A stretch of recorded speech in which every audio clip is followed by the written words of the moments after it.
Hello, friends. The Bears are who we thought they were. The Bears. The Bears. I am the great Cornholio. We'll see what happens. Playoffs? Seton Hall. Sean McDonough, Jay Billis. Goats. Can you play a song? Something cool. Put my mic on! I'm calling both games. Oh, baby! Are you serious? Goes down the field for Smith. Oh, he got it! Seattle. We're getting ready for Cincinnati. All right, welcome back, everybody. We are getting ready to start hour number 2 of the Mike's Madness NFL Championship Sunday stream. In the first hour, we talked about all the new head coaching vacancies that were filled. And in the beginning of this next hour, we got our Eagles correspondent, Zach Beatty, joining us. And we're gonna talk about the new Eagles hire for a little bit and all that good stuff as well. So without further ado, let's get Zach on the phone here. All right, Zach, you there? All right, so I called you my Eagles correspondent here because I'm not too familiar with the Eagles and what they've been doing. I'm not too familiar with this new head coach you hired either. And as I said most recently, I said I feel like this was a hire for the Eagles that, knowing some of the weird decisions they've made, I feel like this is a guy that they said, well, he worked with Frank Reich and he kind of looks like Frank Reich, so I guess that's as close as it's going to get to having Frank Reich back. So let's hire that guy. That works. Yeah, that works for us. So what have you heard about this guy? Is he going to be good, or is he going to be another Doug Peterson? I've heard a lot of good things about him. I think a lot of the stuff we're getting right now is more so just people knocking Doug Peterson and trying to find different avenues. I think Sirianni is going to either be a really good coach or a really bad coach. He's not a normal guy that you're gonna. He hasn't had as much experience as many different guys. He was an offensive coordinator for a few years, but he's not an Andy Reid guy, and that's who we've had for decades at this point. We had Andy Reid. Literally, you had an Andy Reid Doug guy. Peterson, we had. I mean, it's just half the coaches in the league are Andy Reid. Next guy's down, but either way, I think Sirianni's a good pick, but I think it's going to depend on how the team reacts to him because, from a lot of the stuff we've heard, guys really liked Doug Peterson, and a lot of people are starting to speak out and say that the issue is Howie Roseman, who somehow still has a job. Yeah, I don't get that. Which baffles me. The issue is Jeff Lurie. It seems like he's infatuated. He's got his head so far up his butt, he doesn't know what hit him. Yeah, exactly. And that's what's going to be our issue is Lurie and Roseman have so much power that whatever coach comes in is coming into something they can't do. And in 3-4 years, and Sirianni hasn't been able to do much because he's not given the opportunity, we're going to be firing him and hiring somebody else. And it's just going to keep repeating itself until Roseman is gone. And that's going to be, I think, our biggest thing. Yeah, I think the odds are already kind of stacked against him, and another thing that he's coming into is this revolving quarterback door. Like, is Wentz going to be the guy, or is Hurts going to be the guy? Like, anything there? Like, do you know anything about that? Because I haven't seen anything. So it seemed when they were doing interviews and running by who was going to take what, that their biggest worry was the quarterback situation, which is an obvious one. Yeah. And it seems that Lurie was focused on, or is focused on, keeping Wentz next season. That he wants him to be the quarterback. So any coach candidate that wanted to get rid of him and wanted to keep Hurts was gone. And that was Doug Peterson's biggest issue, is he wanted to move on from Wentz. He thought Wentz was digressing too much, and it was time to move on, which I don't think he was completely wrong. But, the thing I think what's going to happen is going to be focused on Wentz next season. And that seems to be the go-to. And Sirianni, of course, is bringing a lot of the guys that he has worked with, which every head coach does when they get hired. And some of his guys that he's bringing have done very well with, Phillip Rivers this past season has had arguably one of his best seasons. Granted, he wasn't with the Chargers, so that helped him out quite a bit. But and he went from having an absolutely horrible offensive line to arguably the best in the league. But he still was able to boost his career a lot. I interesting one. But I don't know. I think Wentz will be the head guy, but Hurts very well may take over halfway through the season again. It just depends on if Wentz can figure out can right his wrongs. He's proven to not be able to do that in the past. Yeah, I feel like that was the one thing that Eagles Nation liked about Doug Peterson is the fact that he wanted to move on from Carson Wentz. Other than that, they were like, this guy's terrible. And then they heard that he wanted to get rid of Wentz, and they're like, we love this guy. So he needed to give up play calling. Other than that, the team loved him. He's a great coach. He just can't call plays, and he could not give that up. And I get maybe that's a sense of pride. Yeah. But if you're especially in Philadelphia, we're relentless fans, and we're not Green Bay where we're just really into it because it's our team. We're hassled. Excuse my French, but we're not nice people. We really have a very strong drive to our team, and that's the issue there. Doug couldn't give that up, and therefore his job's gone. And Lurie knows that. yeah, I feel like you're right. I noticed that was when as soon as he took over calling the plays, it seemed like that team just went down the toilet. And I feel like the other thing is what really did him in was that week 17 putting Nate Sudfeld in, that whole situation. I feel like that was what really did him in. I feel like if he didn't do that, maybe he would be back if he would have gotten an offensive coordinator to call plays or whatever. So I agree, because he did not talk to upper management when he did that. Lurie was caught off guard, and supposedly the team knew, but they're probably just saying that not to throw Peterson under the bus. yeah.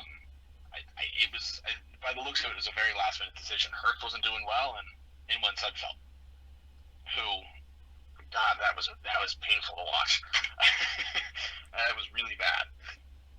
And it wasn't even like I feel like they weren't setting up Hurts for success in that in that game. They made him go for 2 in a situation where 100% of the time you would take the 1 point extra point, and I don't know. I feel like maybe not so much of Jalen Hurts' struggles in that game were because of him, but so much was because Doug Peterson just Coaching. Yeah. So I don't know. I mean, maybe you take that principle and apply it to Carson Wentz as well, but I don't think you really can so much. But as I mentioned, this Nick Sirianni character was not a guy that I knew too much about. I wasn't too familiar with his philosophy and all that stuff, but I looked at the Colts and I said, well, their offense was pretty darn good. They took a washed-up quarterback, some injury, guys that went through injury this year, and some talented guys, and they got him to the AFC wild card. So if he can do that with that bunch, what can he do with a group of guys that really want to get back on track after a terrible year, and in a division that is going to be up for grabs for arguably the next 10 years or whatever. It wasn't like they had the Titans ahead of them. Well, no, this is true, but I think at the same time he's coming into, as I said before, he's going to come into a situation that's just not going to be easy in any way. Yeah. We have our roster right now is completely full of aged, injured people. Our offensive line in its own is, most of them are going to retire within the next 5 years. Peters is done. I would be absolutely shocked if he came back. Kelsey's maybe got 1 more year in him, maybe 2. Lane Johnson's injured left and right. It looks like we'll have Brandon Brooks back next year unless he decides to tear his other Achilles. But which, it's Eagles for you. It wouldn't be anything too surprising. But it seems that we're going to have some guys back, but a lot of our roster is aging. Howie Roseman for years focused on speed and numbers. So our wide receivers are either guys that have been in the league for far too long or guys that are really fast but can't catch a ball. You look at Jalen Reagor, who we drafted this year. We drafted him because he was really fast. Yep. We're supposed to get Justin Jefferson, who is going for, very likely is going to be Offensive Rookie of the Year, which would have been fantastic, but instead we got Reagor because he was fast. But he can't catch a ball. He's injured, and that's our issue. We're not picking the right people, and that always goes back to Roseman. Yeah, Jalen Reagor was a guy that when you drafted him, they gave me flashbacks to when the Ravens drafted Rashad Perriman, because, you know, Mel Kiper Jr. and all those guys at ESPN or whatever were going over his, like, resume or whatever, and they were like, both Rager and Perriman, they were like, they're ridiculously fast, but their number one problem is they can't catch the football. And I said, well, that's kind of a big problem if you're a wide receiver, where your number one job is to catch the ball, and you can't do that. So I don't know why you would draft that guy. And the Eagles did that, and I was like, well, I don't know what to say. And Rager wasn't even supposed to be a first-round pick.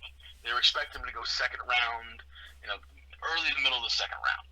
You know, he's a good receiver, but he's not an outstanding, holy crap, best receiver in the league. And he gets picked, was it 19th in the draft? It didn't make sense. So, and it's not paying off. Yeah.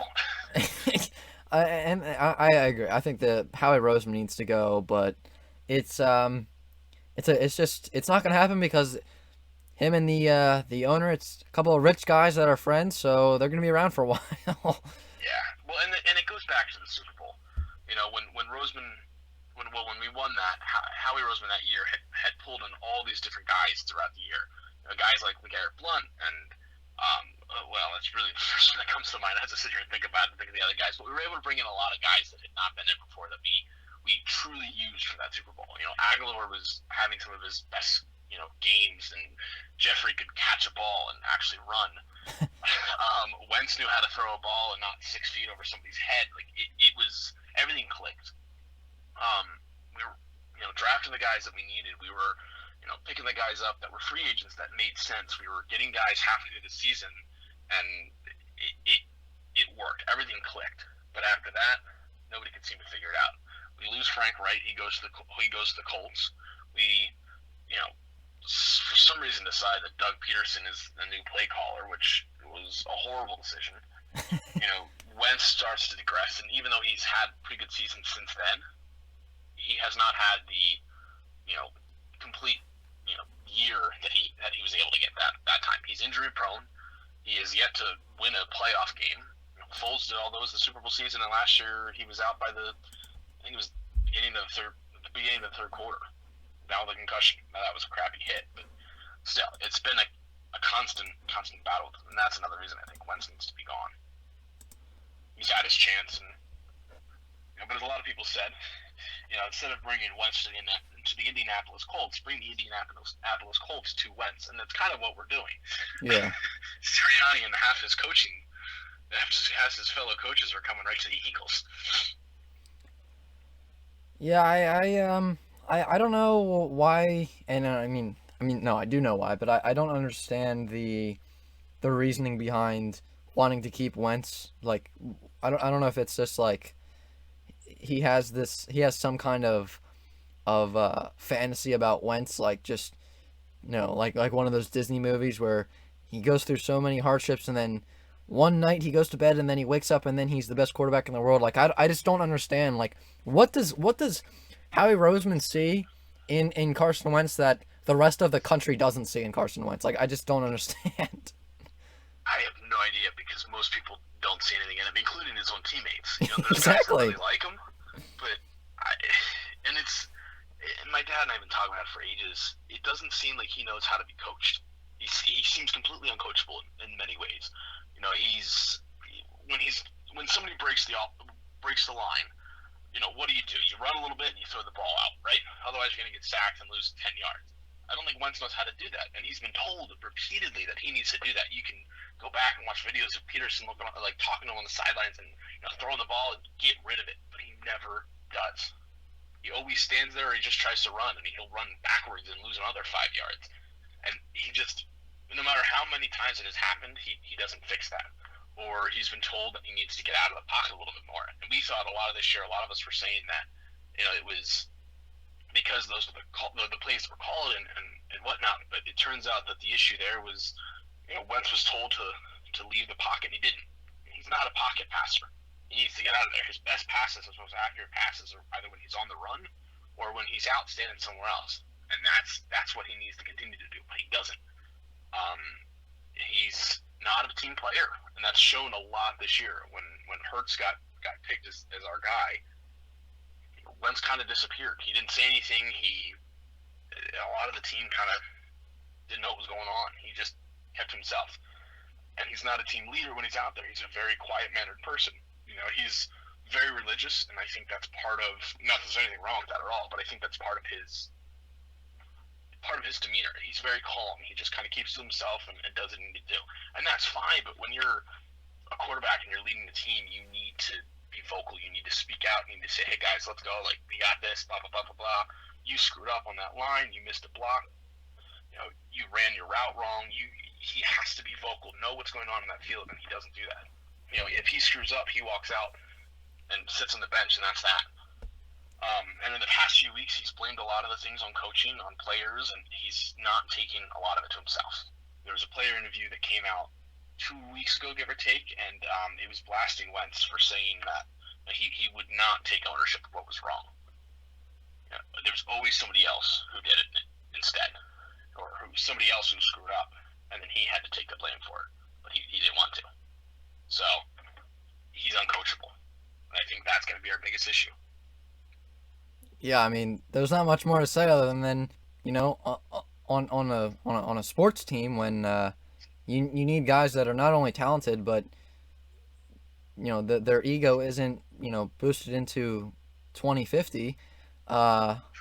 You can't have guys with attitude issues. You can't have guys that are uncoachable, and I feel like that's a pretty basic thing. Like, everybody in the country, every sports fan out there knows this, and it's the reason that in the NBA, it's the reason that James Harden got out of Houston, because he wanted out, and they weren't going to get him out, but then he just started being a poor teammate. So they said, okay, fine, now we will get you out. So, but that's not what's going on here. It's just Carson Wentz being Carson Wentz, and it worked a few years ago because he was able to back that up with the talent that he had, but now that's starting to be diminished a little bit.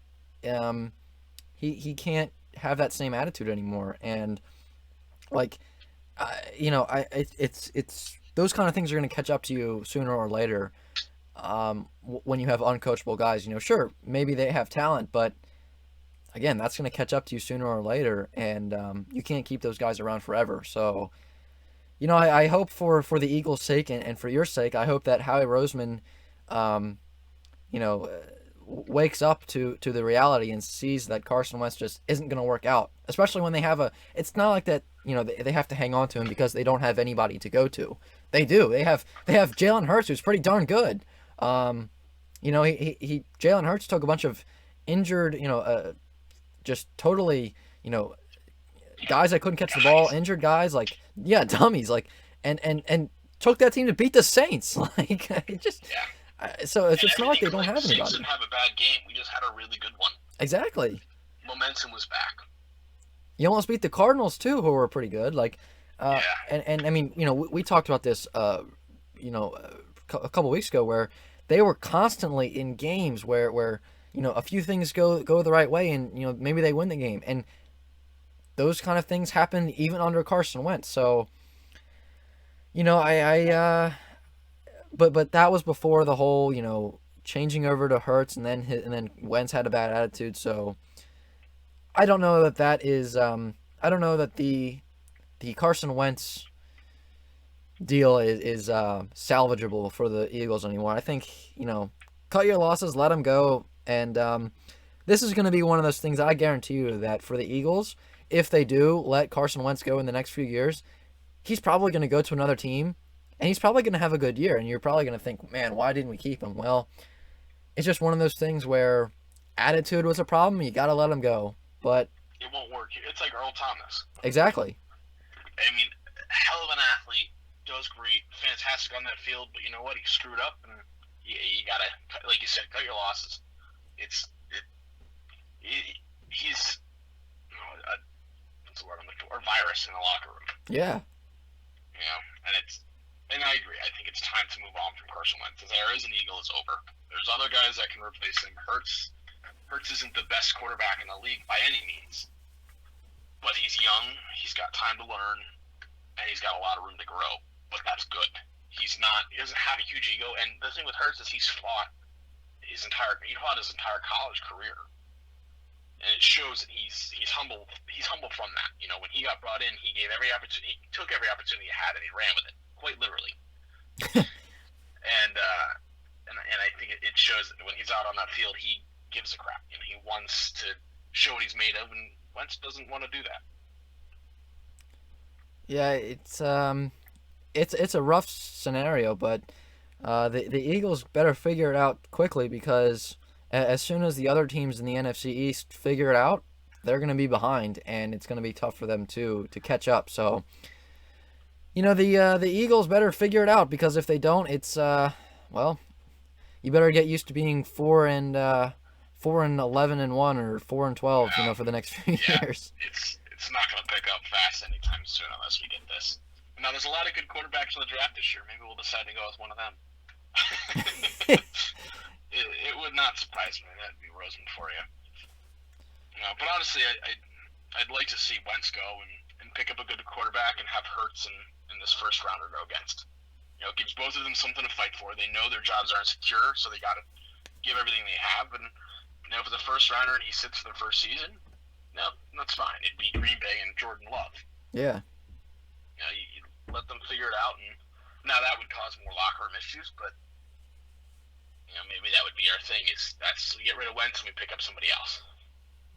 But I think our first round we need to focus on an offensive lineman instead, or a receiver that can catch a ball.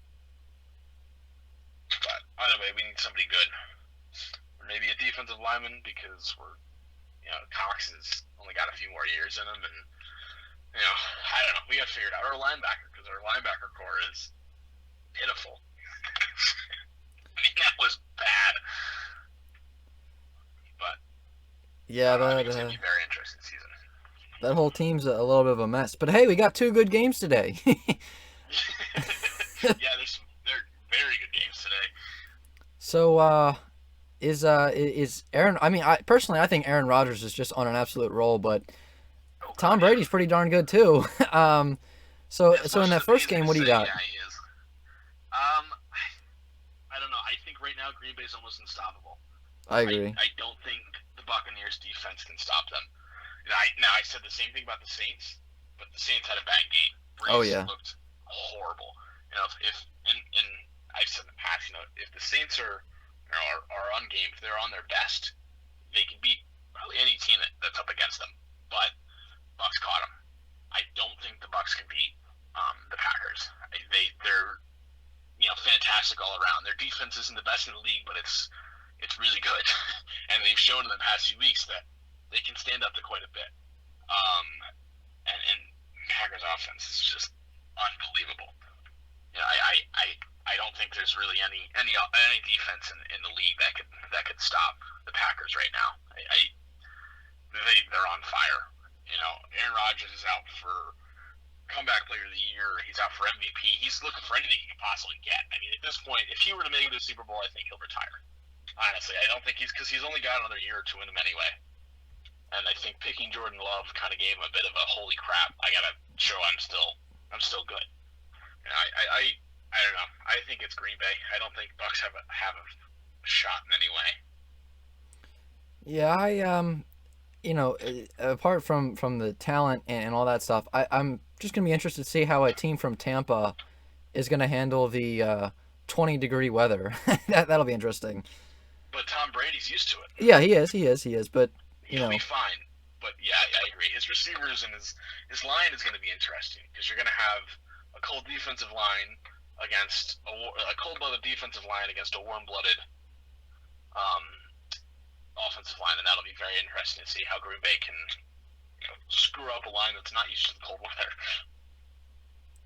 Yeah, I think Aaron Rodgers. I mean, if you think anybody else is going to be MVP this year, I'm going to have to question your mental state, because Aaron Rodgers had a heck of a year. Oh man! And then the other game's pretty good too. Mahomes got cleared to play. What a shocker! He could have had his head decapitated, and they'd be like, "Yo, he's good to go." He's good. He's fine. Yeah.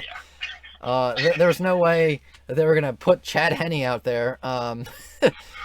But I don't care. I really don't. I'm going to take the Bills. I don't know about you. I agree. Chiefs last week almost got beat by the Browns. Now the Browns are great. I mean, but they almost got beat by a Browns team that made mistakes and screwed up. And I mean, actually, if Browns didn't drop that ball in the first half by jumping into the end zone there, they would have beat them. Yeah, it would have been a whole different weekend. I don't think the Chiefs are as strong as they once were. They're stoppable. You know, they spent most of the season being, you know, an absolute powerhouse. But the longer the season goes, the more it's like, I agree. I think Bills right now are hot. Josh Allen is having one of his best. Well, actually, no, it is his best. His best year to date. I don't know. I agree. I think Bills will take that for sure. It'll be a heck of a game. Oh yeah, close, definitely. But I think Bills can take it.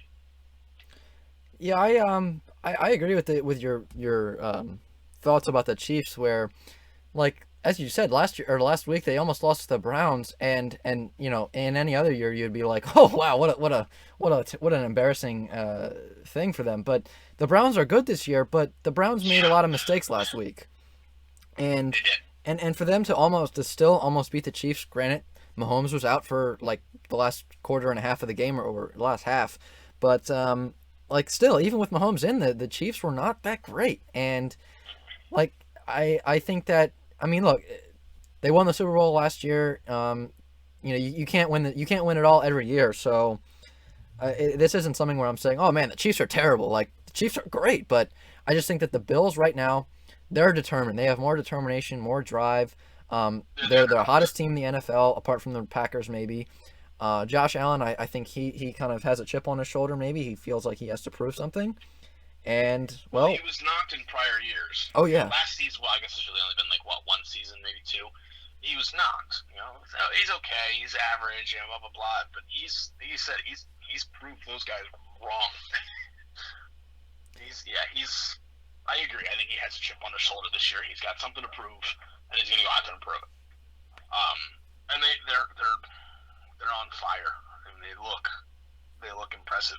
And it's going to be who wants it more. Oh yeah.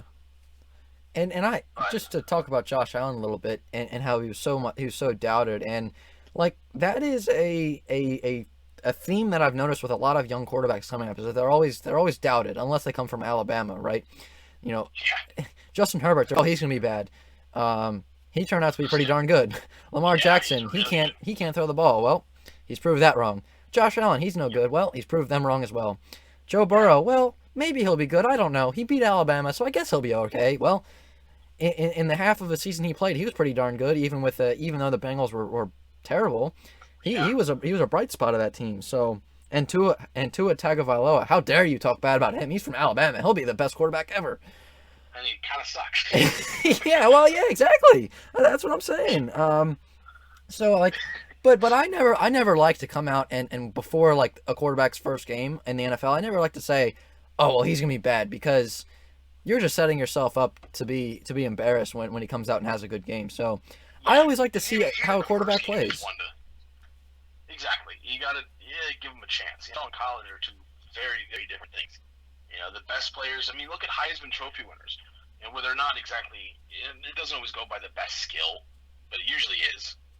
You know, the Heisman Trophy winners are arguably some of the best guys in college, and they come into the NFL, or sometimes they don't. Yeah.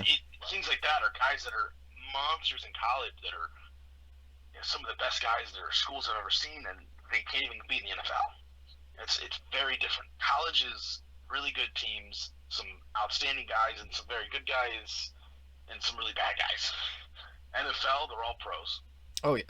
They know what they're doing, and that's the difference. Every guy out there is getting paid big bucks to, you know, take you down, or, you know, whatever, and that's the big difference there. And I agree. You can't judge a quarterback or any guy for that matter before they get in there for that first game, and even their second game. The first game takes a lot of nerves. Yeah, I never understand people that want to jump on criticizing a guy before he plays his first NFL game. Like another quarterback, like Taysom Hill, they're like, oh, he's just a gadget guy. Well, Drew Brees went down. Taysom Hill looked pretty darn good as a quarterback. So like, you know, like all these guys that were doubted turn out to make those people look silly. And I just don't understand. Like, why would you come out and say this guy's not going to be good? It's like, you don't know that. And there's no way to know. I mean, even scouts that sit there, spend months and months looking at these guys. Well, really years for most of them, but still, they take so long to look at these guys. They still have no idea. It's a guess. Yeah. It's putting all their data together and going, sure, I think he'll be okay. There's like let's take a risk on it, and that's all it is. It's a bet. And there's no way to truly know. You can't sit there and look at a guy and man, he's terrible. Look at a guy look at Tom Brady. Yeah. As much as it pains me to say, he's the best quarterback of all time. And he got drafted in the 7th round. Yeah, exactly. Who would have thought that?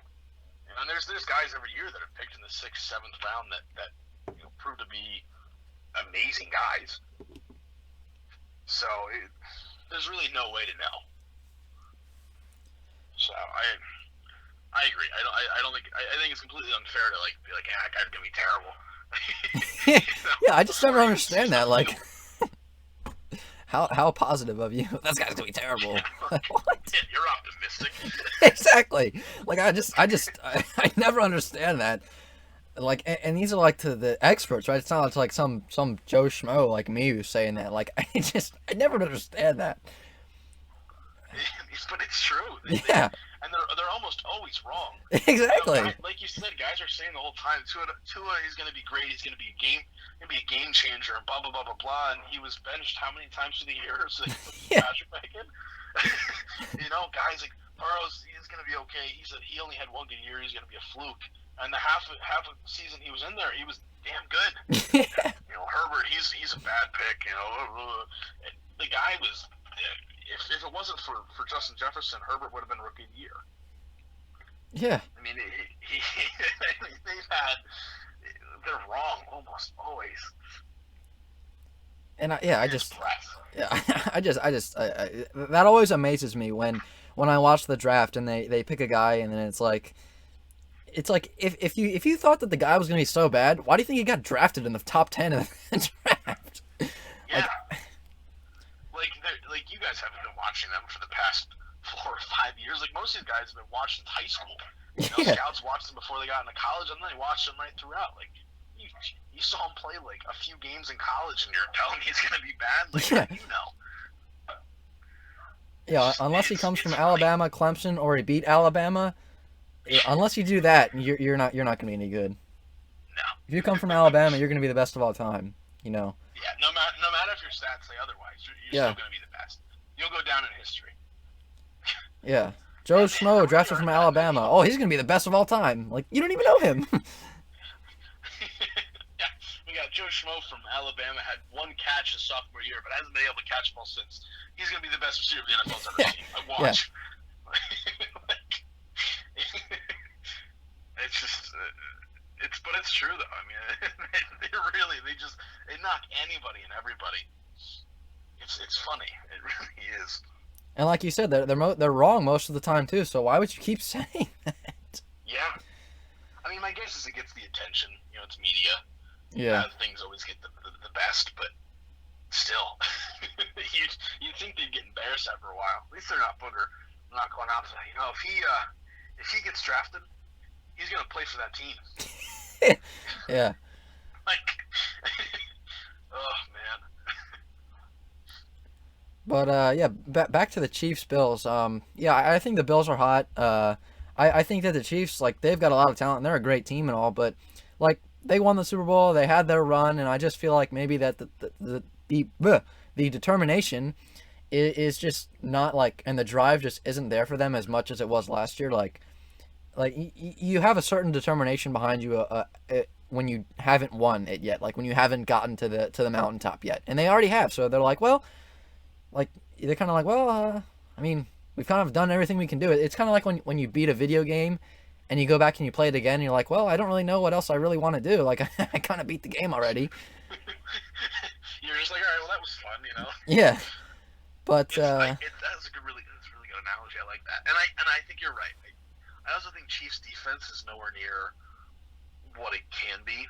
Their defense is good, but it's not great. It's not good enough to stop the Bills.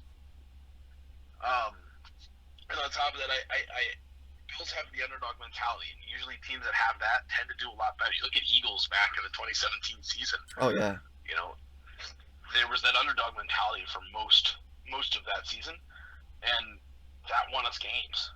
You know, and that's the big one, and especially going into the Super Bowl. You know, there was the dog nest everywhere, and that was the underdog. And Bills have that this year. You know, they've never won a Super Bowl, if I remember correctly. I think they've been in a hell of a lot of Super Bowls, but there was that stretch for a few years, ages ago, where they were in many Super Bowls in a row. Yeah, they went to 4 straight Super Bowls and lost all of them. Yeah, exactly, and that's got to be crushing. Now, oh yeah, they very well may be up against the Packers, and they very well may continue that stretch. But I think a Bills-Packers game will be more entertaining. But I also think it'll be a heck of a good game. It'll be 2 top quarterbacks in the NFL and top offenses and average defenses. Because neither the Bills nor the Packers are the best defenses in the league, but they're good. Oh yeah. But I still think it'll be a game of offense.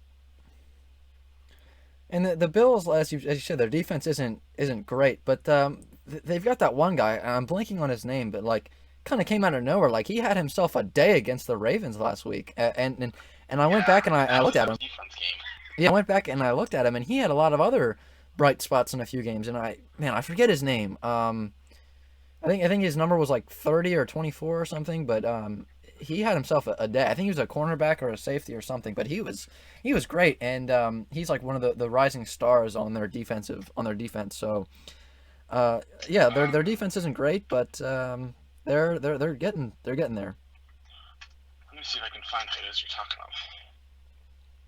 He's a young guy, I know. Norman White Poyer Hyde. Ooh, is it Hyde? I think so. Maybe. He's a free safety. Yeah, I don't know. He was either 24 or 30 was his number. I don't remember. 24 or 30. Okay. He was the guy that had the pick 6 against the Ravens. Oh, okay. Yeah. That guy. But he had a lot of other good plays. I think it was Norman White or something. Taron Johnson. No, yeah, that guy. Yes. Yep. That's it. Yeah, and right there, I mean, we've had that conversation in the past about, you know, star players and how you need to have one guy that's really good that your team can focus on, and Bills have a bunch of those. Oh yeah. You know, guys from Josh Allen to even Diggs. I mean, he was not used right at all before coming to the Bills. Now he's freaking awesome. He's looking his best. And obviously Taron Johnson, if we didn't know of him before these past few games, but still, I mean, if he's able to, you know, do a lot. I mean, what didn't he have? He had the pick 6, and then he had something else earlier in the game, I thought, or maybe later in the game. There's something else that he did because I remember the same guy that got the pick 6 had something else that went on, and they were talking about how he had a hell of a day, but I can't remember exactly what it was. Well, I had a sack or something, but yeah, he's really good. And if he plays like that today, well, that'll definitely send the Bills over. And that was a heck of a game. That game was all defense. That was the Ravens-Bills game was a lot of fun to watch. That's sarcastic, by the way. No, it was. It was a good game until the Bills started scoring. Yeah, no, it was a good game. It just was. There was not much offense going on. It was kind of just back and forth. But it was competitive. Yeah. That way. Man, they were like the Ravens were, I think, 2 plays away from like winning the game or having the game tied, and they just couldn't do it. Just couldn't. I was really hoping that Lamar Jackson was going back to take another bathroom break again, but he wasn't. He actually had a concussion. Yeah, that was bad. He did not look good after that one. Neither did Mahomes last week. I still can't believe he's in. It just makes no sense to me. Oh yeah, he got up. Mahomes got up last week. Did you see his face when he got up after that hit? God, I thought he was gonna pass out. He got up and he looked at his offensive lineman like he'd never seen the guy before. He was like, "Whoa, who are you, man?" Like, it was not a good. It looked terrible. I mean, he got up and he almost went back down. He was like, it looked like his legs were jelly. Horrible. And it looked like a terrible. I still can't believe that he doesn't have a concussion. I I mean, apparently, like, they said it's his neck, or it was like a neck strain, or I don't know. I don't care what it was. That's a head injury. Like, something's going on there. Yeah, if you get a little neck injury, it's not going to make you look like you're walking around in Candyland. Like, God, he looked like he was waking up for, 5th grade class. Like, he had no idea what was going on. Mommy, what's for dinner? Yeah. He just is so lost.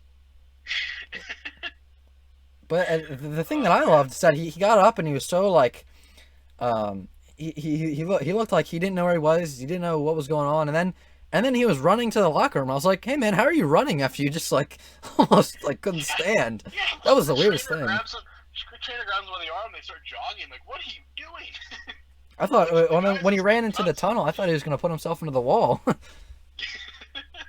He almost did, I think. They do that all the time. Guys get concussions and whatnot, and they're making them walk away or like jog in a locker room. Like, what in the hell? Get the cart, man. Don't make them run. Like, what are you doing? Well, those are NFL trainers for you. Thanks for coming on. Yeah. Be safe, and I'll talk to you soon. Sounds like a plan. Thank you, Michael. Same to you, bud. All right. See ya. All right. See you.